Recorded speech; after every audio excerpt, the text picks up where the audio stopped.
21 do capítulo 5 de Mateus diz assim: vocês ouviram o que foi dito aos antigos, não mate, e ainda quem matar estará sujeito a julgamento. Eu, porém, lhes digo que todo aquele que se irá contra seu irmão estará sujeito a julgamento, e quem insultar o seu irmão estará sujeito a julgamento de tribunal, e quem chamar seu irmão de tolo estará sujeito a um inferno de fogo. Portanto, se você estiver fazendo a sua oferta ao altar e lá se lembrar que o seu irmão tem algo contra você, deixe diante do altar a sua oferta e vá primeiro reconciliar-se com o seu irmão, e então volte e faça a sua oferta. Entre em acordo sem demora com o seu adversário enquanto você está com ele no caminho, para que o adversário não entregue você ao juiz, o juiz entregue você ao oficial de justiça e você seja jogado na prisão. Em verdade digo que você não sairá dali enquanto não pagar o último centavo. Vocês ouviram o que foi dito, não cometa adultério. Eu, porém, lhes digo, todo aquele que olhar para uma mulher com intenção impura já cometeu adultério com ela no seu coração. Se o seu olho direito leva você a tropeçar, arranque-o e jogue-o fora, pois é preferível você perder uma parte do seu corpo, do que ter o corpo inteiro lançado no inferno. E se sua mão direita leva você a tropeçar, corte-a e jogue-a fora, pois é preferível que você perca uma parte do seu corpo do que o corpo inteiro ir para o inferno. Também foi dito, aquele que repudiar a sua mulher deve dar-lhe uma carta de divórcio. Eu, porém, lhes digo, quem repudiar a sua mulher, exceto em caso de relações sexuais ilícitas, o adultério, a expõe a se tornar adúltera, e aquele que casar com a repudiada comete adultério. Vocês também ouviram o que foi dito aos antigos, não faça juramento falso, mas cumpra rigorosamente para com o Senhor o que você jurou. Eu, porém, lhes digo, não jurem de modo nenhum, nem pelo céu, por ser o trono de Deus, nem pela terra, por ser estrado dos seus pés, nem por Jerusalém, por ser a cidade do grande rei. Não jure pela sua cabeça, porque você não pode fazer com que um só cabelo fique branco ou preto. Que a palavra de vocês seja sim, sim, não, não. O que passar disso vem do maligno. Vocês ouviram o que foi dito, olho por olho, dente por dente. Eu, porém, lhes digo, não resistam ao perverso. Se alguém lhe der um tapa na face direita, oferece-lhe também a esquerda. Se alguém quer processar você e tirar a sua túnica, deixe que leve também a capa. Se alguém obrigar você a andar 1 milha, vai com ele 2. Dê a quem lhe pede e não volte as costas ao que quer lhe pedir emprestado. Vocês ouviram o que foi dito? Ame o seu próximo e odeie o seu inimigo. Eu, porém, lhes digo, amem os seus inimigos e orem pelos que perseguem vocês, para demonstrarem que são filhos do Pai de vocês, que está nos céus, porque Ele faz o sol nascer sobre os maus e bons, e vir chuva sobre justos e injustos. Porque se vocês amam aqueles que os amam, que recompensa tem? Os publicanos também não fazem o mesmo? E se vocês saudarem somente os irmãos, o que é que estão fazendo demais? Os gentios também não fazem o mesmo? Portanto, sejam perfeitos, como é perfeito o Pai de vocês que está nos céus. Amém? Eu li muito, mas não vou falar isso tudo, logicamente, É porque todo esse bloco das Escrituras, tudo isso que nós lemos aqui, faz parte de uma mesma coisa e ensina uma coisa só. Então é por isso que eu li todo o bloco para encerrar o capítulo 5 hoje, mas logicamente não vai dar tempo de ir versículo por versículo, ponto por ponto, mas a gente vai ressaltando aqui as coisas pertinentes para o nosso entendimento com relação ao que Jesus quer passar nesse ensino. Mas para que a gente entenda isso aqui, a gente precisa voltar e lembrar onde a gente parou. E onde nós paramos? Nós paramos lá no capítulo 5, versículo 20, onde Jesus diz que a nossa justiça precisa exceder em muito a justiça dos fariseus. E o que é a justiça dos fariseus? Nós vimos na semana passada. A justiça dos fariseus nada mais é do que aquela vida que observa os mandamentos da lei sem compromisso real com ela, né? É uma vida que busca um comportamento puramente moral e religioso, sem ter no coração a transformação necessária para que isso fosse verdade nas nossas vidas. Isso é hipocrisia, a gente viu isso. É viver o que não crê, é ensinar e não ter compatibilidade com o ensino. É a velha e antiga hipocrisia, né? Mas agora ele vai ilustrar de maneira mais vívida como que nós devemos abordar a lei. Não apenas olhando o que a lei diz, mas sabendo que ela espera de nós. É o espírito da lei, é o coração da lei, a verdadeira intenção da lei. Que não fala sobre um manual de instrução ou um livro de regras apenas, mas aponta a vontade de Deus, a verdade de Deus, para um povo que não tem condição de cumpri-la. Para um povo que não tem condição de executá-la. Mas a partir da conversão genuína, aí sim, nós recebemos de Deus a condição para viver de acordo com aquilo que é exigido de nós. Então, eu quero começar com uma frase aqui, dizer para você que a igreja, o povo cristão, o povo de Jesus, nós não somos o povo da lista de regras. Nós não somos o povo do manual de instrução. Nós somos o povo do coração transformado. Nós não somos o povo do manual de instrução. Nós não somos o povo da lista de regras. Nós somos o povo do coração transformado. Tudo começa aí dentro. Tudo parte do coração.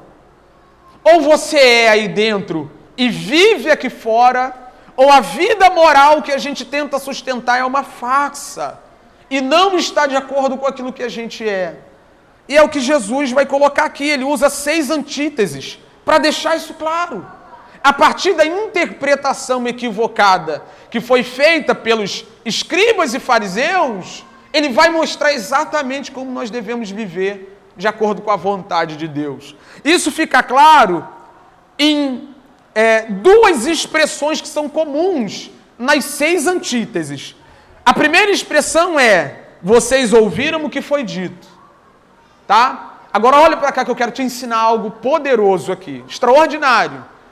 Vocês ouviram o que foi dito. Vocês ouviram o que foi ensinado. De que Jesus está falando? Ele não está falando do que está escrito do jeito que Deus escreveu. Ele está falando da interpretação que deram para aquilo que está escrito. Isso é muito comum até os dias de hoje. Jesus está dizendo: vocês ouviram o que foi dito? Ou seja, vocês ouviram a interpretação deles? Vocês ouviram como eles colocam a palavra de Deus diante de vocês? Vocês ouviram o que foi dito? Quer dizer isso. Nós agora vamos falar da interpretação que os homens deram. E aí a outra expressão que aparece muito é a seguinte: vocês ouviram o que foi dito? Mas eu lhes digo. Ou seja, vocês ouviram a interpretação deles? Vocês ouviram como eles explicam a lei de Deus? Vocês ouviram como eles interpretam o que Deus falou? Agora eu vou dizer para vocês como é que funciona de verdade. Eu vou dar a vocês a verdadeira interpretação da lei e da palavra de Deus. Então essas expressões dizem isso. Dizem que nós, quanto ouvintes da palavra de Deus, a gente costuma ouvir um monte de gente falar, um monte de gente interpretar as escrituras. Mas ela tem uma interpretação que é a vontade do próprio Deus, é a intenção do próprio Deus com cada texto. Eu não posso chegar diante de vocês e dizer assim: não, eu olhei para o texto e vi isso. Eu tenho que ver o que está escrito. E dizer o porquê que aquilo que está escrito foi escrito e aplicar nas nossas vidas. Não do jeito que eu quero, não do jeito que me convém, mas do jeito que está disposto na santa letra de Deus. Então é assim que a gente começa. Vocês ouviram o que foi dito? Vocês ouviram a interpretação deles? Agora a gente vai ver o que o texto quer dizer de verdade, é o que Jesus está dizendo. E a primeira coisa que ele fala é sobre ira. É sobre ira. O primeiro ponto é sobre ira. E ele diz lá, vocês ouviram o que foi dito? Não mate. Né? O 6º mandamento, Êxodo capítulo 20, versículo 13. Não mate. E ainda quem matar estará sujeito a julgamento. Então vocês não podem matar. Né? Vocês não podem matar. E aí você fica pensando que você pode até não matar, mas tu pode desejar o mal do outro. Né? Eu posso até não matar, mas eu quero que ele se lasque porque ele falou mal da minha vida. Eu posso até não matar, mas eu quero que ele pague, e tem muito disso no nosso meio, né? A justiça de Deus não falha, ele tem que pagar por isso. Sabe? Não, eu acredito que ainda nessa vida essa pessoa tem que colher o que ela está plantando. É um senso de justiça própria que nada mais é do que o desejo que o outro se dê mal. É ou não? Então você não mata, mas deseja o mal do outro. Ele diz isso no texto, ó, e aqui é terrível. Eu, porém, lhes digo que aquele que se irá contra o seu irmão estará sujeito a julgamento. E quem insultar o seu irmão estará sujeito a julgamento em tribunal. E quem chamar o seu irmão de tolo estará sujeito ao fogo do inferno. E por que disso, irmão? Porque essencialmente falando, aquilo que um dia vai ser homicídio começou com ira e ódio no coração. Então, ira e ódio no coração é o ponto de partida para alguém enfiar a faca no outro. Ira e ódio no coração é o ponto de partida para o cara ir ali encher o outro de tiro. Ira e ódio no coração é o ponto de partida para o marido avançar na esposa, a esposa tacar uma panela no marido. Começa aqui. E se começa aqui, a Bíblia, a palavra de Deus, a verdade de Deus, o caráter de Deus expresso, que é a lei, não condena o homicídio, condena em primeiro lugar aquilo que leva o cara a matar.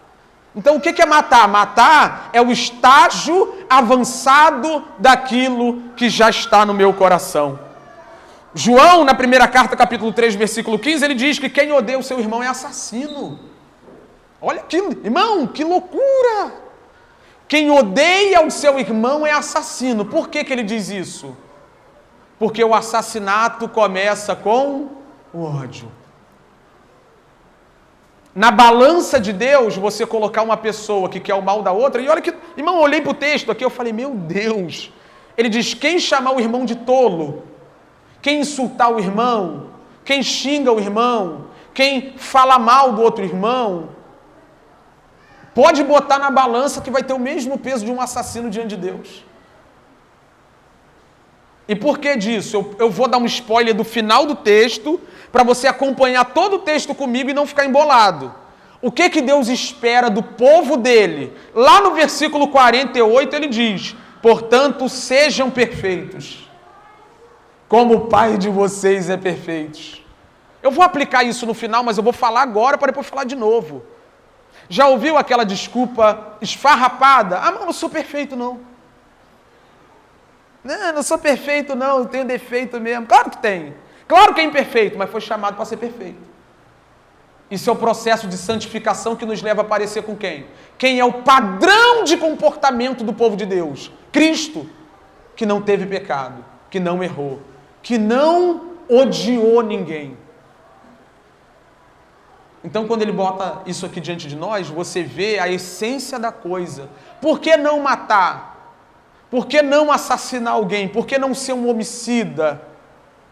Porque isso desagrada a Deus. Mas onde é que isso começa? Onde é que isso desenvolve? Onde é que isso amadurece? Pedro, agora não sei se é Pedro ou Tiago, quando fala do processo do pecado, eles usam o exemplo da gestação. Não sei se é Tiago, não sei se é Pedro, um dos dois ali. O exemplo da gestação, como é que é a gestação? Primeira sementinha colocada lá, depois ela vai amadurecendo, tomando forma no ventre, até que seja concebido. Mas a gente já sabe que o que está dentro do ventre já é uma vida. E o pecado no coração é tão reprovável quanto o pecado em ação. É o que o texto quer dizer e é o que o texto quer ensinar. Então, se você se ira contra o seu irmão, você já tem motivos para pedir perdão. 23 ele diz, portanto, se você estiver trazendo a sua oferta ao altar, e se lembrar que o teu irmão tem alguma coisa contra você, deixe diante do altar a sua oferta. Vá primeiro reconciliar-se com o seu irmão e então volte e faça a sua oferta. A primeira coisa que ele está falando aqui é sobre a ideia de reconciliação pessoal. É eu e você e eu aqui, né? E por que ele coloca reconciliação dentro desse texto, ou dentro desse contexto? Porque a reconciliação é aquilo que elimina a ira. Você vai lá e fala, cara, me perdoa, tem misericórdia de mim, te perdoo também, e isso cai por terra. Sabe? E aqui tem um negócio legal. Porque Jesus coloca em termos para que aquele povo entendesse, né? Quando você for para o altar e lembrar que seu irmão tem um problema contra você, você vai lá e acerta a sua vida com ele. Agora vamos aplicar isso para nós? Qual é o nosso altar? Onde é que a gente vai cultuar o Senhor? Hã? É no domingo? No culto do domingo pela manhã? A vida é um culto. Quer comais, quer bebais, fazei tudo para a glória de Deus. Então, se o cara precisa se acertar com o irmão para poder cultuar lá no templo, eu não posso viver uma vida que glorifica a Deus se eu vivo odiando, em rincha com as pessoas que estão ao meu redor. A vida que glorifica a Deus, a vida que cultua a Deus, a vida que é um culto aceitável ao Senhor, implica nós termos que acertarmos as nossas diferenças com as pessoas que pecaminosamente acabamos odiando. E eu aprendi a não tirar o peso da verdade. Às vezes a gente fala assim, não, fulano só está triste com fulano, está triste nada, está odiando fulano. É ódio, é ira, que não está madura o suficiente para agarrar no pescoço, mas se amadurecer, agarra. Né? Quando o filho sai, mãe, ele está odiando a mãe dele em rebeldia. Pai, isso é ódio, isso é ira. E é reprovável diante de Deus. Aí ele segue mais um pouco, versículo 25 e 26, ele diz, entre em acordo sem demora com o seu adversário enquanto está no caminho com ele, para que o adversário não entregue você ao juiz, e o juiz entregue você ao oficial de justiça, e você seja jogado na prisão. Em verdade lhe digo que você não sairá dali enquanto não pagar o último centavo. Agora ele está indo para um aspecto mais amplo, judicial. Saiu do estrito, saiu aqui do estrito, né? Eu, você e eu, negócio pessoal, e agora ele está ampliando a coisa, né? Cara, você não pode ter nenhum tipo de divergência. É isso que o texto está dizendo. Seja com o irmão que senta com você, seja com a pessoa que mora na sua casa, ou seja com alguém que vai levar você ao tribunal. É isso que ele está dizendo. A grande questão é, a gente pode processar os outros, sim ou não? Pode. Já digo que pode, né? Nós somos cidadãos brasileiros, estamos dentro de uma sociedade estruturada, regida por leis, pode sim reaver seus direitos na justiça, mas não é disso que ele está falando aqui. O que ele está falando é de quê? De divisão. Ele está falando de rincha entre uma pessoa e outra, que implica diretamente em ira, em ódio, em pecar desejando o mal do outro. É ir para o tribunal querendo que o outro pague, porque você é justo demais. Não. Na balança de Deus, a ira está no mesmo lugar que o homicídio. Por quê? Porque o homicídio começa com a ira no coração. 27, vocês ouviram o que foi dito, não cometa adultério. Eu, porém, lhes digo, todo que olhar para uma mulher com intenção impura, já cometeu adultério com ela no seu coração. É o mesmo princípio. É o mesmo princípio, né? O primeiro texto que ele aborda é Êxodo 20, 13, o 6º mandamento, agora ele vai para o 7º mandamento. Ele está dizendo para a gente não adulterar. E aí o povo achava que adulterar era o quê? Era possuir uma mulher que não era sua, ou um homem que não é seu, também. Se envolver com uma pessoa que está fora da aliança conjugal. Mas mais do que isso. Por quê? Porque o que termina numa cama começa no coração, né? E aí o pessoal fica naquela dúvida, né? Wesley, não pode olhar, irmão, tu é cego? Hã? E mais do que isso, seria uma hipocrisia nossa negar que tudo aquilo que é belo e estético chama atenção. Chama. O conceito de belo, por exemplo, dos gregos, era aquilo que era harmônico, simétrico, né? E aí você olha uma coisa que não te impacta. A grande questão é, o que você faz e o que brota no seu coração depois que você olhou alguma coisa que é belo e apreciável. E eu não estou aqui, isso não é um princípio que se aplica só olhar para outra mulher ou para outro homem. O que você faz? O que é gerado no seu coração quando o seu irmão compra um carro melhor que o seu? Como é que você olha esse carro? Como é que você olha a casa ou o apartamento que o irmão comprou e conseguiu fazer o que você não fez no seu? Como é que você olha o irmão? Lembrei de um anúncio. Vou falar agora para não esquecer. Semana que vem, sábado... vocês têm que ter misericórdia de mim, eu estou ficando um velhinho, né? Semana que vem, sábado, tem culto jovem lá na igreja em Cachamorra, congregacional, a igreja que nos ajuda, coopera conosco, né? E eu encorajo a você estar lá, tá? Eu tenho tido uma reunião com o pessoal de lá, a gente caminhar mais próximo, se ajudar, aquele negócio todo, né? Você que é jovem, que está aí na pista, vai lá, irmão, vai lá, conhece gente nova, você que está solteiro pode encontrar uma namorada lá, não vai para isso, amém? Não vai para arrumar uma namorada. Mas se aqui não tem, você precisa conhecer crente para namorar. Então vai lá, se envolve com outra igreja. Uma igreja que a gente aprova, uma igreja que a gente caminha junto. Vai lá, se envolve com outras pessoas, né? Vai lá, amém? Voltando para o texto. Então,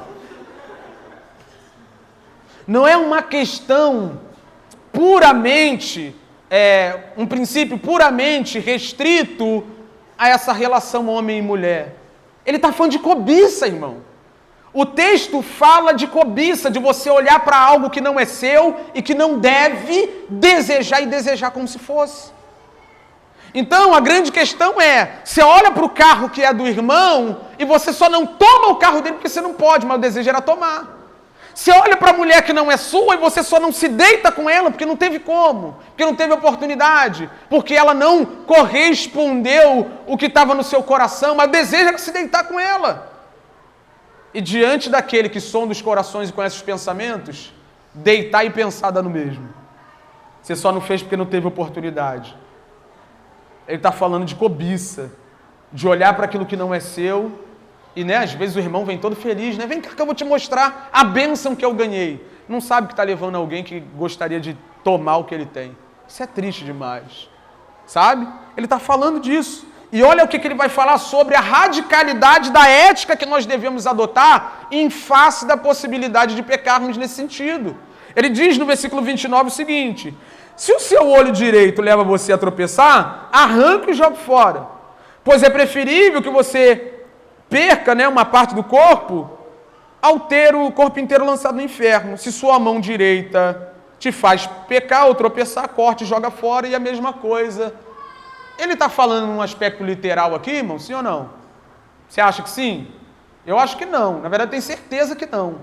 Na verdade, ele está ilustrando a radicalidade da postura ética do cristão em face do pecado ou da possibilidade de pecar, né? Em outras palavras, ele usou dois exemplos aqui. Aquilo que nós vemos com os olhos e aquilo que nós tocamos com a mão, né? Então ele não está falando para arrancar o olho, ele está falando para parar de olhar. Aí vamos voltar para o início da minha fala? Pode olhar ou não pode? Pode, mas se você tem problema com olhar, não olha. Isso é fugir da aparência do mal. Tira do telefone, bota um bloqueio no site, para de caminhar perto. Evita receber notícias. O que ele está falando? Para arrancar a mão ou parar de tocar? Foge, cara. Assuma, de uma vez por todas, uma postura radical, de modo que você sinta na sua carne o combate contra o pecado. A luta contra aquilo que te faz desonrar a Deus. Em outras palavras, tome medidas extremas, porque o pecado mata e lança o corpo do homem no inferno. É isso. Se você entender a gravidade do pecado, o que o pecado é capaz de fazer com o homem, lançar o homem no inferno, o que seria abrir mão de um aplicativo do telefone para continuar puro? Eu conheço gente que pediu demissão, irmão. Eu conheço gente que preferiu pagar o preço de ficar desempregado ao ter que se envolver em esquemas ilícitos. O que você está disposto a fazer para se manter puro? O que você está disposto a fazer para se manter santo? Em face do pecado, liga para alguém na hora, fala que está tentado, pede ajuda, rola no chão, sai no portão, bota uma cadeira no portão, até a vontade de passar, fica sentado lá. Se estiver chovendo, é bom, toma um banho de chuva, esfria a cabeça. O que eu estou querendo passar para vocês é o que Jesus está dizendo, em face do pecado, nós tomamos atitudes drásticas, profundas, para não cedermos a Ele. É uma questão essencial. Não é sobre colocar a mão naquilo que desejei, é sobre desejar o que não devo desejar. Se o seu coração não deseja aquilo que é legítimo, é a maior prova que você precisa se arrepender dos seus pecados e já está apto a ir para o fogo eterno. É esse o princípio. E ele continua, também foi dito, aquele que repudiar a sua mulher deve dar-lhe uma carta de divórcio. Eu, porém, lhes digo, quem repudiar a sua mulher, exceto em caso de relação sexual ilícita ou adultério, a expõe a se tornar adúltera. E aquele que casar com a repudiada comete adultério. Não vou fazer uma exposição sobre adultério hoje. Sobre o casamento, o divórcio e o segundo casamento. Não vou fazer isso hoje. Por quê? Porque não é disso que ele está falando. O texto não fala disso. Onde que ele vai falar disso? Capítulo 19, nós vamos chegar lá com a graça de Deus. Quando chegar no capítulo 19, eu boto lá no Instagram e você vem no dia para ouvir. Mas do que ele está falando aqui? Ele está repudiando uma prática comum daquela época, que era terminar com o casamento por qualquer motivo. Esse é o propósito aqui. E aí o cara pega um princípio, ou um suposto princípio de Deuteronômio 24, versículo 1 a 4, que é onde Moisés fala sobre isso. E é o que estava acontecendo também na época de Moisés. Os homens daquela época, e tem algumas implicações no texto, tem algumas características no texto de Deuteronômio, que parece validar o repúdio por parte do homem por qualquer coisa. O homem, não gostei de você não. Ele botava a mulher para ir embora. E não é isso que o texto está dizendo. Não é essa a interpretação do texto. Na verdade, quando a gente pensa em divórcio, eu acho que o texto mais adequado para se ler é Malaquias 2,16. Está escrito lá, Deus odeia o divórcio. O divórcio é uma distorção daquilo que é ideal. E o que é ideal? Capítulo 19 de Mateus vai dizer, outro dia a gente vê. Mas o que ele está dizendo aqui é o seguinte: vocês têm que parar de usar a lei para viver do jeito que vocês querem. E se a lei parece abrir uma concessão para você mandar a mulher embora, hoje eu vou colocar uma barreira. Se não for por adultério, deixa a varoa aí. Se não for por adultério, deixa o varão aí. Casou, se vira, vai até o final. Honra a aliança que você fez no altar. Honra o compromisso que você assumiu diante de Deus, diante dos irmãos e com a pessoa que está com você. Então não é, ai meu Deus, não deixa eu ver minha série na Netflix, vou voltar para casa da minha mãe. Não é assim. Não é assim. Qualquer coisa é motivo para ir embora e largar a pessoa com quem jurou amor eterno. Não é assim. E Jesus está colocando ali uma barreira. E por que ele fala sobre o adultério? Porque o adultério nada mais é do que uma quebra de aliança. Então, assim, ele coloca ali um parâmetro, mas a gente vai falar sobre isso mais na frente. A grande questão é essa. Os homens estavam pegando a lei, interpretando a seu bel prazer para fazer o que queriam. E os casamentos daquela época se tornaram descartáveis. Quando Deus não idealizou isso para a relação homem e mulher.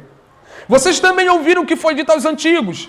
Não façam juramento falso, mas cumpram rigorosamente para com o Senhor o que você jurou, Levítico 19, 12, Números 30, versículo 2, Deuteronômio 28, 21 e 23, todos esses textos dizem isso, que nós deveríamos cumprir com todos os nossos juramentos diante do Senhor, Aí ele diz, eu porém lhes digo, não jurem de modo nenhum, pelo céu, por ser o trono de Deus, nem pela terra, por ser o estrado dos seus pés, nem por Jerusalém, por ser a cidade do grande rei, nem pela sua cabeça, você não pode jurar nem por você. Por quê? Porque você não pode garantir que o seu fio de cabelo vai ficar branco ou preto, ou vai cair como o meu.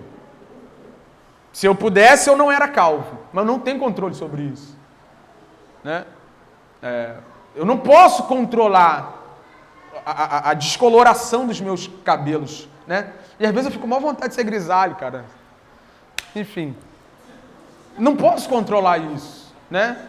Sabe o que isso diz pra gente? Que a gente não se manda, que a gente não tem controle sobre a nossa vida, né?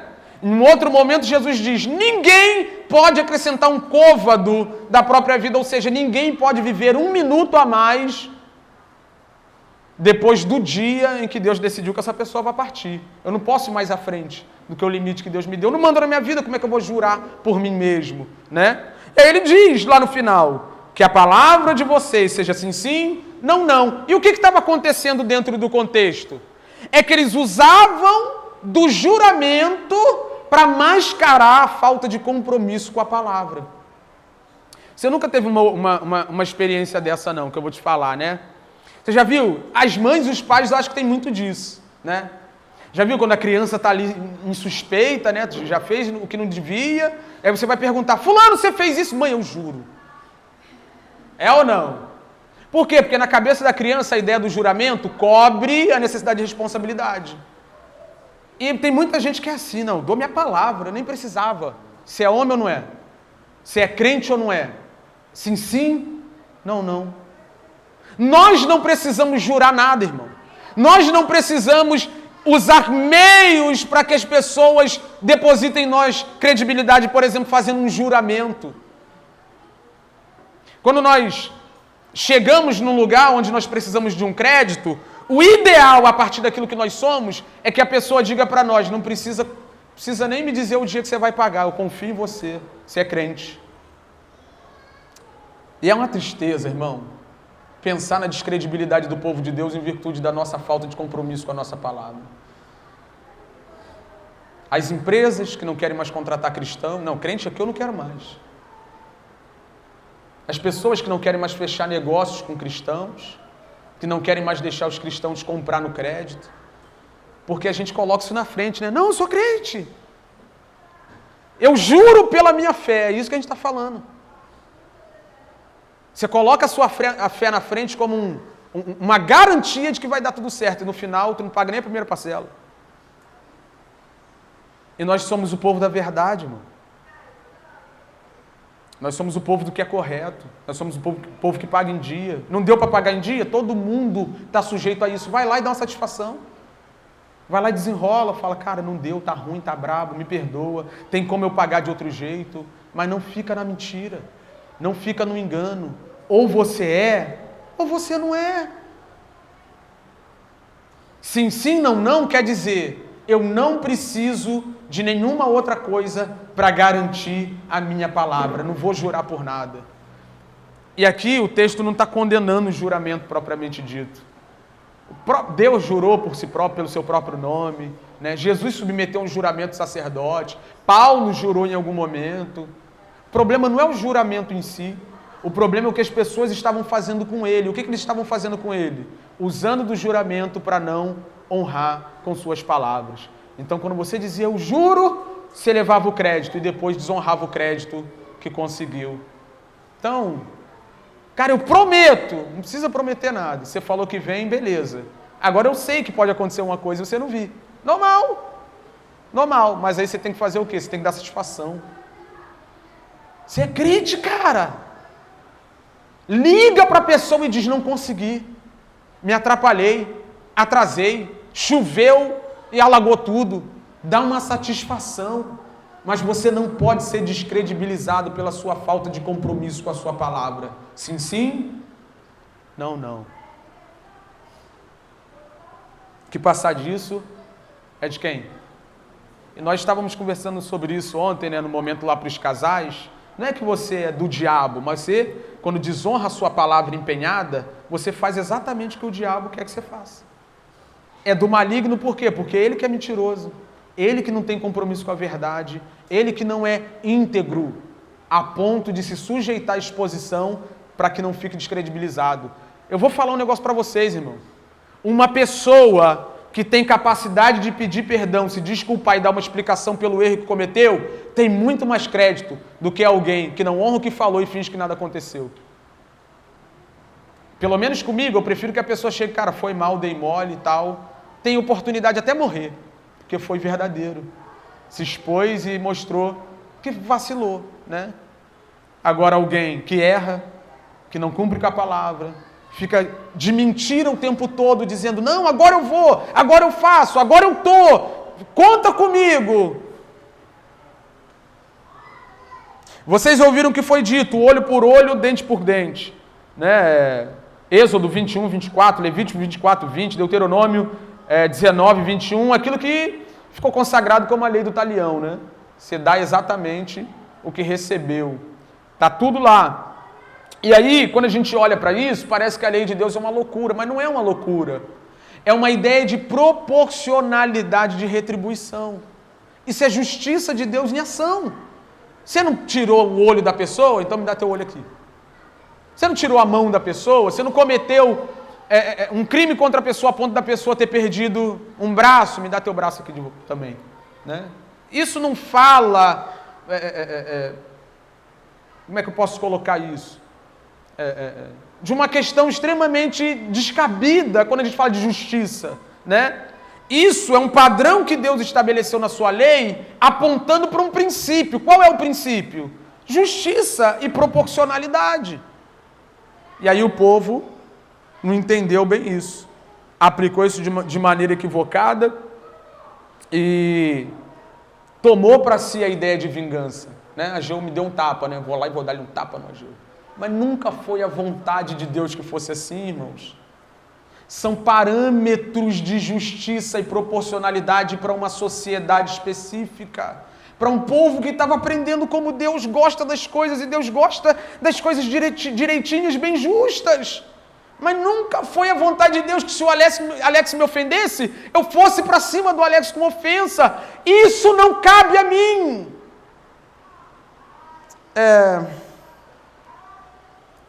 Capítulo... Meu Deus. 32, versículo 35 de Deuteronômio. Põe para a gente, por favor. Esse é o texto que Jonathan Edwards usou para pregar o famigerado sermão Pecadores na mão de um Deus irado. Né? Olha o que o texto diz. A mim pertence a vingança e a retribuição. É isso aqui. O que é vingança e o que é retribuição? Dá aquilo que os atos da pessoa pediu. E de quem é a vingança e de quem é a retribuição? É minha? Eu tenho que ir lá e cobrar do meu jeito? Eu preciso ir lá e fazer justiça com as próprias mãos? A vingança é de quem, irmãos? De quem é a retribuição, irmãos? De quem é a prerrogativa de castigar o pecador e punir aquele que errou? A mim pertence a vingança, no devido tempo. Os pés deles escorregarão, o dia da sua desgraça está chegando e o seu próprio destino se apressa sobre eles. Em outras palavras, ainda que nós sejamos atacados, feridos e soframos todo tipo de flagelo, o dia da vingança, daquele que é o dono da vingança, vem. E aí ele diz o seguinte: se alguém lhe der um tapa na face direita, ofereça-lhe a esquerda. Isso aqui é uma loucura. É uma loucura. Por quê? Porque nem todo mundo tem disposição para isso. E é normal. É normal. Né? Extremamente normal que você não tenha capacidade de dar outra face para o irmão.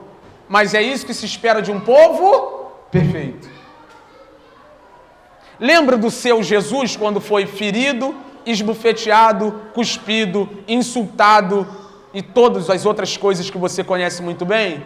Nem a boca abriu. Como uma ovelha muda indo ao matadouro.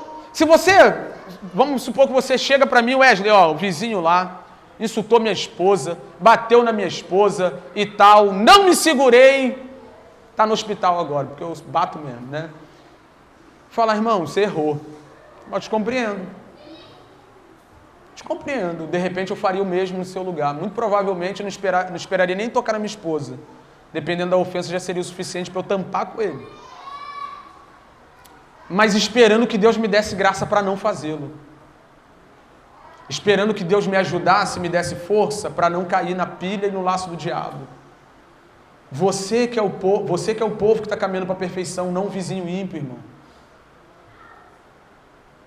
As pessoas que nos insultam, elas nada mais são do que ferramentas do diabo para nos tirar daquilo que Deus exige de nós, uma vida que glorifica Ele em tudo.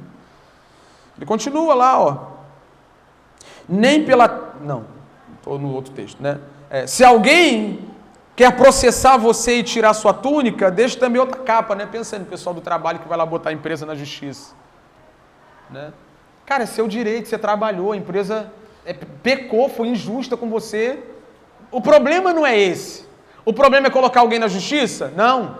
O problema é reaver seus direitos? Não. O problema é ter um senso de justiça próprio. Como se você, como se eu, como se nós fôssemos o dono dessa justiça. Como se o direito de tomar um tapa e dar outro partisse de mim mesmo. Não parte. Não parte. A justiça cumpre o seu papel. E a justiça reflete o caráter de Deus. Só que eu não posso sentar no tribunal com senso de justiça, bater no peito e falar assim, é isso aí, porque eu sou inocente e vocês são culpados. Não. O povo de Deus não vê a si próprio como o inocente da história. Essa é a grande questão. Então, se alguém for lá na justiça tirar tua capa, cara, dá outra. Tem condição de deixar isso ir para frente? Ah, cara, segue seu rumo. Agora, se também for lá reaver os seus direitos ou defender os seus direitos, problema nenhum. Desde que você não se ache o dono da razão. Desde que você não se ache o cara que está por cima do outro cara. Simples assim. E continua. Isso aqui acontecia muito, né? Se alguém obrigar você a andar 1 milha, vá com ele 2. Dê a quem lhe pede e não volte as costas àquele que lhe pedia emprestado. O que acontecia muito naquela época? O que aconteceu com Simão Cirineu. Lembra de Simão Cirineu? Jesus está carregando a cruz, o soldado romano fala o que para ele? Cara, pega aquela cruz ali e leva. Era muito comum que os soldados romanos vissem os judeus andando pela rua e tinha uma demanda, tinha um negócio para carregar, tinha um negócio assim para pegar, ou para levar em algum lugar. Eles pegavam os judeus, mas isso legalmente tinha um limite. Dentro da lei da época, eles não podiam abusar do povo judeu, tinha um limite. E aí, o que Jesus está dizendo, cara, esquece o limite. Pediu para ir ali levar um negócio, leva 2 negócios. Pediu para ir ali fazer um favor, faz 2 favores. Você é perfeito, ou está caminhando para a perfeição. Você que é o diferente. A nossa reação diante dessas coisas não pode ser, né? Aí tem lá um negócio lá no final que isso aqui é terrível. Dê a quem ele pede emprestado e não volte as costas para ele, né? Mano, se eu emprestar tudo que o povo me pede, não sobra nem para mim. E aí se choca um princípio com o outro, né? Qual é o princípio? O princípio de gestão correta das minhas finanças. Eu tenho que cuidar da minha casa, tenho que cuidar da minha família, sei o que posso dar, sei o que não posso dar. Ou pelo menos deveria saber. Mas agora, quando está diante de mim a oportunidade de beneficiar alguém com aquilo que eu tenho, por que eu vou virar as costas para essa pessoa? Né? E aí a gente inventa um monte de desculpa, né? Ah, sei o que e tal. Você é o perfeito, ou está caminhando para a perfeição. Vocês ouviram o que foi dito, ame o seu próximo e odeie o seu inimigo. Nunca foi dito na lei de Deus a segunda parte. A parte de odeie os seus inimigos não está escrito na Bíblia. Não está escrito na lei. Isso aqui é uma suposição por parte da primeira parte do texto. Levítico 19:18 diz isso, que nós devemos amar o próximo. Quem é o próximo? O próximo é o próximo. O próximo é o amigo, o próximo é a família, o próximo é o irmão. Então o judeu pensava o quê? Que o próximo era o judeu, era o hebreu, era o povo do povo. Mas o outro que não era povo não era próximo. E aí eu podia me privar de amá-lo. E onde falta amor, sobra ódio. Então na cabeça deles, o que a palavra de Deus está ensinando? Eu vou amar quem é próximo, mas quem não é próximo eu vou odiar. Parece que é o que o texto está dizendo, mas não é isso que o texto está dizendo. Eles se apegaram àquilo, e aí a parte final para mim quebra tudo de vez, irmão. Amem os seus inimigos, orem pelos que perseguem vocês, para demonstrarem que são filhos do Pai de vocês. Isso aqui é escandaloso. Isso aqui é escandaloso. Por que amando o meu inimigo e orando porque me persegue, eu mostro que sou filho de Deus? Porque foi isso que ele fez. Nos amou de tal maneira que deu o seu Filho para que todo aquele que nele crê não pereça, mas tenha a vida eterna. Deus nos amou quando nós éramos o que dele? Inimigos, algozes, nós éramos rebeldes, nós queríamos viver uma vida idolátrica, excluindo Deus do centro da nossa vida, nós odiávamos a Deus com as nossas ações e Ele nos amou. Um dos principais jeitos de se parecer com Deus é amando quem nos odeia. Foi o que Ele fez conosco. É mole ou não? Não. De maneira nenhuma. Não tem nada de fácil aqui. Só que você é crente, tem um coração regenerado, transformado. Teu coração agora é um coração que pode fazer isso. E é para isso que você deve caminhar. Por que, Wesley? Porque é isso que mostra quem é o seu pai. O pai do ódio é o diabo. João, quando fala dessa ideia de amarmos o irmão e que a pessoa que odeia é homicida, ele usa o exemplo de Caim. Ele diz, Caim matou Abel, odiou seu irmão e matou Abel porque era do maligno. E o homem que odeia é do maligno. O homem que quer o mal do outro é do maligno. O homem que recebe o mal e paga mal por mal é do maligno. Eu falei para o Júnior, né? Estava conversando com o Júnior, eu falei que eu ia trazer o Will Smith para a nossa pregação. Eu tenho que trazer, né? Porque a igreja, infelizmente, está caminhando da pior maneira possível quando busca referências. Aí fica um monte de gente na internet perguntando, foi certo ou foi errado?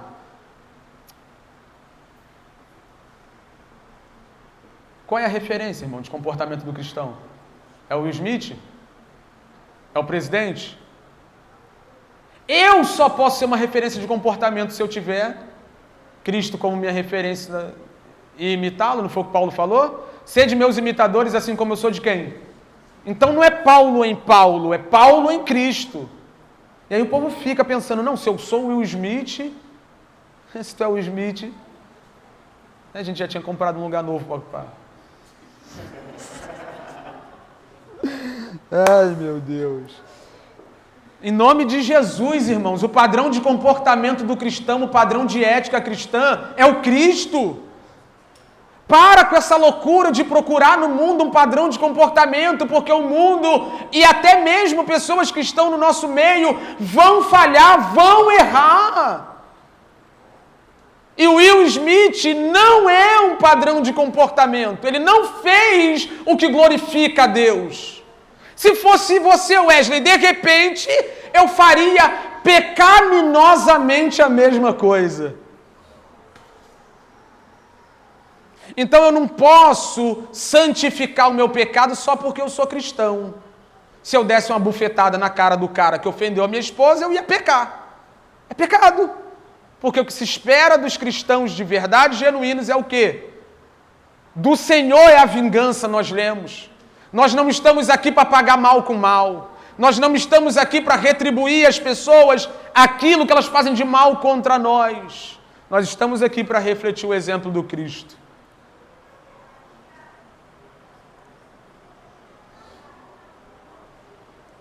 Ele diz isso para nós demonstrarmos que somos pais, filhos de Deus, nosso Pai que está no céu. Porque Ele, o nosso Pai, faz o sol nascer sobre os maus e os bons e vi chuva sobre os justos e injustos. É o texto que nós gostamos de usar para falar sobre o que chamamos de graça comum. Deus abençoa todo mundo, irmão. Em certa medida, Deus abençoa todo mundo indiscriminadamente. A chuva, o sol, são exemplos daquilo que está para todo mundo, independente de quem eles sejam. E aí, quando alguém nos persegue, quando alguém faz mal para a gente, quando alguém nos desagrada, quando alguém não fala o que a gente gosta, quando alguém não é da nossa patota, do nosso bonde, do nosso grupo, ele não pode levar o melhor que nós temos. Isso vai ficar mais claro a partir do 46, ó. Porque se vocês amam aqueles que amam, que os amam, que recompensa vocês terão? Os publicanos também fazem o mesmo. Isso é que ele está falando aqui. Quem são os publicanos no texto? Aqueles que estão de fora da aliança. Aqueles que não são povo de Deus. se eu amo uma pessoa que me ama, eu estou fazendo a mesma coisa que qualquer pessoa lá fora é capaz de fazer. É ou não? Se eu amo quem me faz bem, se eu bato uma selfie e chamo de amigo e camarada uma pessoa que só me faz bem, só fala as coisas boas que eu gosto de ouvir, o que eu estou fazendo demais? Irmão, deixa eu dizer uma coisa aqui. A igreja é fora da curva, ou deveria ser. A igreja está em outro patamar. Flamengo não mais. Eu não podia perder. Eu ia vir com a camisa do Fluminense, mas não convém. Né? Se tivesse muito frio, eu ia botar ele embaixo do casaco. E uma hora eu ia fazer assim. Irmão, Flamengo não está mais em outro patamar, mas a igreja está em Cristo. Nós fomos abençoados em Cristo Jesus nas regiões celestiais. Nós estamos assentados com Ele, diz Efésios, nessa região de superioridade moral. Nós não podemos nos comportar como o mundo. Você é diferente. Você é cristão. Você é a cópia de Jesus, como diz o irmão. Não dá, irmão. Os gentios fazem isso, ele continua.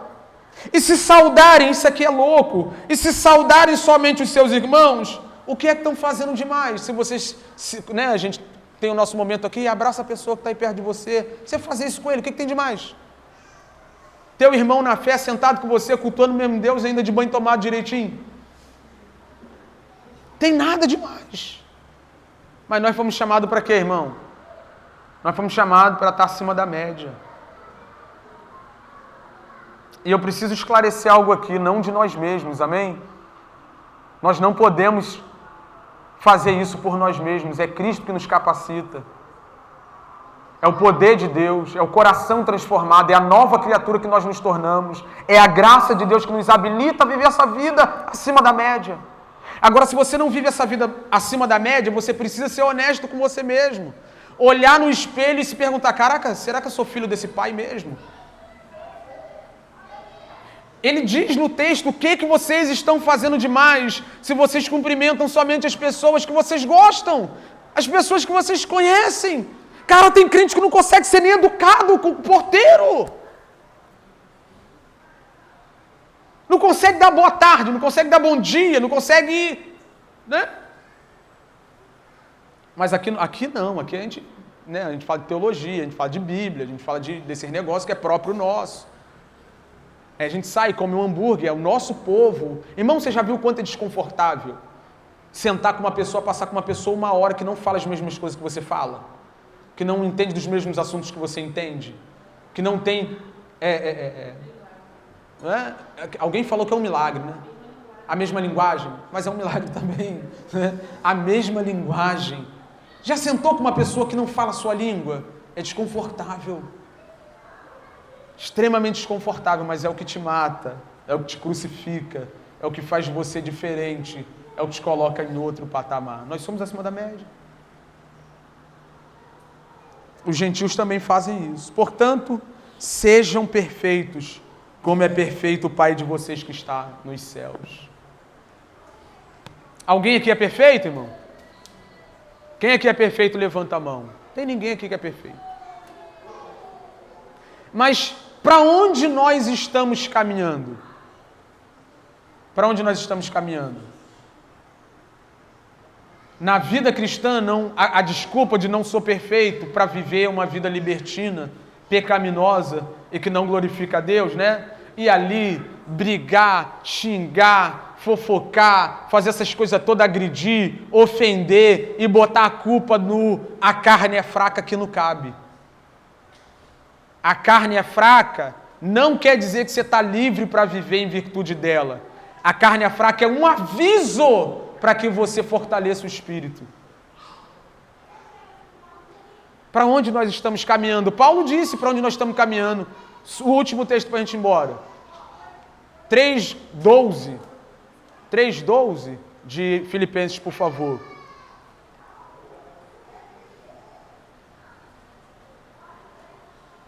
Não que eu já tenha obtido tudo isso ou que tenha sido aperfeiçoado. Do que ele está falando? Não que eu seja uma pessoa perfeita. Não que eu já tenha alcançado esse patamar que é Cristo. Não que eu tenha alcançado, mas prossigo para alcançá-lo. Pois para isso também fui alcançado por Cristo. Por que eu fui alcançado por Cristo? Para ir nessa direção de aperfeiçoamento. Eu fui alcançado por Cristo para procurar a perfeição. Pode seguir, Gabriel, até o 14. Irmãos, não penso que eu mesmo já o tenha alcançado, mas uma coisa eu faço. Esquecendo-me das coisas que para trás ficam, prossigo para o alvo. Não, é outra versão, né? Esqueço-me das coisas que ficaram para trás e avançando para que estão diante de mim, 14, prossigo para o alvo. O fim de ganhar o prêmio do chamado celestial de Deus em Cristo Jesus. Sabe qual é o chamado celestial? Sabe ou não? Às vezes as pessoas pensam que chamado é fazer alguma coisa na igreja. Não, esse é o meu chamado, né? Vou falar para vocês qual é o chamado. Só mais um texto para a gente ir embora. Só mais um. Romanos 28, 29, por favor. 8, 29, Romanos, por favor. Pois aqueles que antemão conheceu, também os predestinou para serem conformes à imagem do seu... Põe o 28, para a gente ler contextualizado, por favor. Sabemos que Deus age em todas as coisas para o bem daqueles que amam a Deus. A gente vai descobrir junto agora qual é o bem que Deus faz por meio de todas as coisas. Os que foram chamados. A palavra chamados aqui no texto é a mesma palavra usada para vocação. Nosso chamado, nossa vocação, é o que ele está falando aqui. Os que foram chamados de acordo com o seu propósito. Vamos ver qual é o propósito agora. Pois aqueles que de antemão conheceu, também os predestinou para serem conformes à imagem de seu Filho, a fim de que ele seja o primogênito entre muitos irmãos. Esse é o seu chamado. Essa é a sua vocação. O prêmio da soberana vocação é nos tornarmos mais parecidos com Jesus a cada dia que passa. É isso, irmãos. A fim de que vocês sejam perfeitos, como o Pai de vocês que está no céu é perfeito. Você não é perfeito, mas foi chamado para a perfeição, irmão. Eu não sou perfeito, mas eu não posso ficar do jeito que cheguei aqui. Eu preciso progredir na fé. Preciso tornar-me mais parecido com Cristo. Eu preciso perdoar mais. Eu preciso amar mais os meus irmãos. Eu preciso lidar melhor com as pessoas. Eu não posso pagar mal por mal. Eu não posso ser vingativo. A vingança não é minha. Eu não posso tratar as instituições sagradas como casamento, por exemplo, do jeito que eu quero e mandar a pessoa embora só porque eu estou enjoado da cara dela. Fui chamado para a perfeição. E a perfeição é garantida no perfeito. Cristo foi à cruz para que nós tivéssemos a possibilidade de, através do sacrifício dele, um dia chegarmos nesse status. Até a estatura de varão. Efésios 4 diz isso. Os ministros foram dados para a igreja não para entreter a igreja. Eu não estou aqui para te entreter. Ah, pastor, não vai ter programação na igreja. Não, vamos fazer um negócio. Que negócio, irmão? Que negócio? Estou aqui para te aperfeiçoar através da pregação e de ensino. Até que cheguemos todos à estatura perfeita.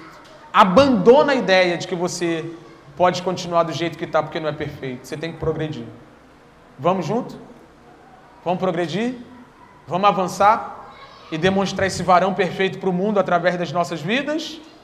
Em nome de Jesus, nós vamos chegar lá. Amém? Nessa vida, não. A gente sabe que essa vida não permite isso, esse corpo não permite isso, mas um dia Jesus vai voltar.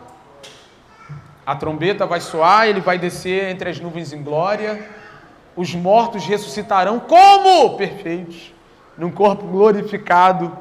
E num momento, num abrir e fechar de olhos, nós que estivermos vivos, seremos transformados. E não haverá mais dor, nem sofrimento, nem morte, nem doença. Não vai ter mais nada disso. Nós seremos perfeitos. Assim como Ele é, também seremos nós. Amém? Mas enquanto estamos aqui, a nossa caminhada é uma caminhada de aperfeiçoamento. que aponta para o Pai dos céus, que é perfeito. Pode se colocar de pé, a gente vai proceder com a ceia do Senhor.